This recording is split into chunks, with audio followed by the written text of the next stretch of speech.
Did you know that there's more slaves on this planet right now than at any other point in human history? We're not talking about centuries ago, not back then, right now. Children are being trafficked, bodies are sold, people are reduced into commodities. This isn't theory, it is documented reality. And the Epstein scandal that we're hearing about continuously at the moment, it didn't expose a system, it protected one. Because by the time his name was public, the damage was already contained and the machine kept moving on. New Epsteins would have been chosen, new targets would have been acquired, control would have been more centralised. Because power doesn't operate on any level of morality, it operates on leverage. You've got sexual compromise, blackmail, coercion. These are control mechanisms, they're not accidental. And this isn't about temptation, it's about forcing people into acts they would never freely choose, so they can never say no again. And when the elites are repeatedly caught in these sexual scandals, abuse cases and exploitation networks, it's not a coincidence, it's a filtering system.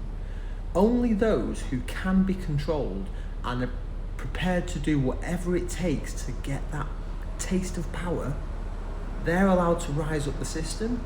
Because the crimes involved are extreme, predatory and deeply abusive. They destroy lives, they silence victims, they rot institutions from the inside out. And every time a scandal breaks, the public is shown just enough to feel that it's informed. Meanwhile, the real operations adapt, relocate and continue. Because what we see right now is that the world argues about historical slavery, his fault, her fault, their fault.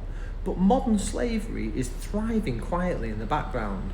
Trafficking routes expanding, exploitation scales upwards, profits grow, control is consolidated.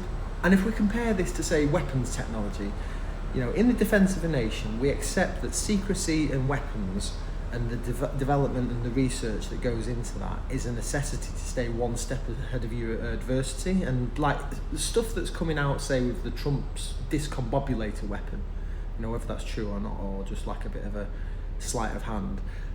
But a lot of the technology, whether it's drone technology, whether it's like secret flying crafts, when that's released to us, it's because there's already something else in the works that's going to be greater than it. And we can kind of accept that because it's important, but we can't accept that type of secrecy in leadership because it breeds corruption, it breeds abuse and it breeds betrayal. A ruling class that is repeatedly compromised is not fit to rule. Not morally, not strategically, not humanly. The solution is not to have better cover-ups or smarter blackmail tactics. It's to remove those who are vulnerable to coercion and replace them with people of integrity and honour who cannot be owned.